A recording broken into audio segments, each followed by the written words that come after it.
زیرا شوهر وقتی که تازگی زن میبیند، بوی خوش داخل خانه را میبیند، وقتی که مرد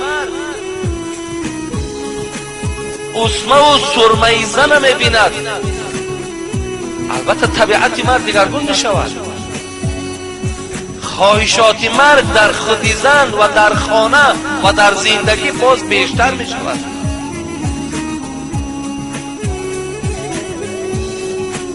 افسوس که مادرای ما شاید یا خواهرای ما زیباگی را در همون مالیدن بعضی از خاکه های خیمیوی ببینند، یا در سرخ کردن لب، یا مالیدن یگان رنگ بالای چشم ببینند. ولی صد افسوس که این رنگ های ما نیست. صد افسوس که اینها از سنت مادرای ما نیست.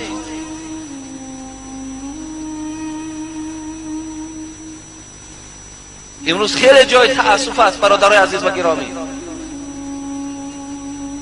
برای دختر مسلمان، برای زن مسلمان، مالیدن رنگ‌های هر رنگ بالای چشم‌ها یا مالیدن هر گونه خاک‌ها در چهره‌هاشان، در لب‌هاشان،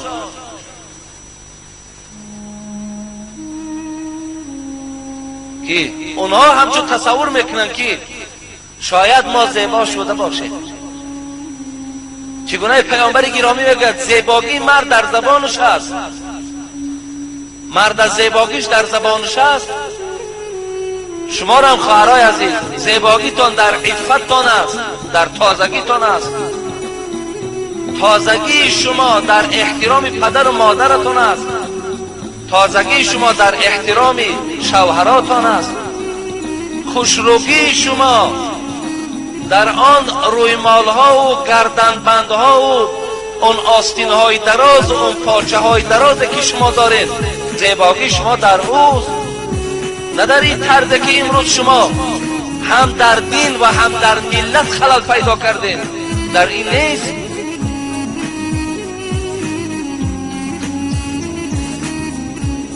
یک بار نظر کنید و لباس هایی که مادرای ما 50 سال و 100 سال پیش می پوشیدن، حداقل لباس های مادرای 50 ساله و 100 ساله پیش ما نپوشه. آخر شما میدانید که امروز جوانین، امروز صنف 8 9 10، وقتی شما با این رنگ بار داده میشویم، با این طرز لباسی اروپایی برای خود اختیار میکنین، این در بخت شما ضلال دارد، این در بخت شما ضلال دارد. شما را کسی سراغ نمیکند. بعدا شما مجبور میشوین مزار به مزار و قبر به قبر و ملا و ایشان کافته میگردین که کی برای شما تمار بخت میدهند. برادر عزیز و گرامی، خواهر مهربان، بخت نه در دست حاجی میرزا است، بخت نه در دست بابایشان است، بخت در عفت توست، بخت در رعایه توست در نزد پروردگار تو.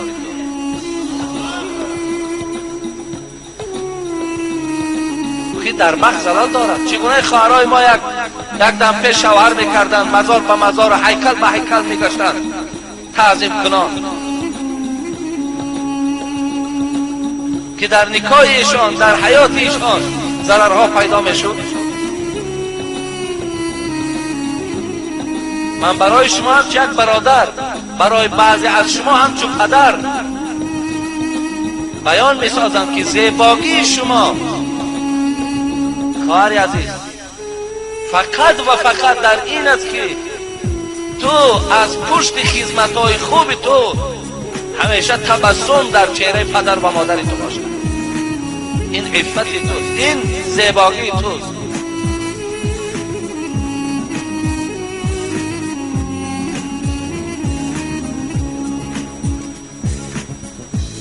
مادر گفت نصیحت سیوم و چهارم من همین است: دائم خودت پاکیزه نگه دار، دائم خودت آلفته کن، زیبا کن، خوشبوی کن، خانه که دائم تازه باشد. خانه که دائم خوشبو باشد. مرده که در آمد هم بوی خوش، هم تازگی خانه، هم تازگی تو، هم بوی خوش تو، مرده که مفتون میکنه.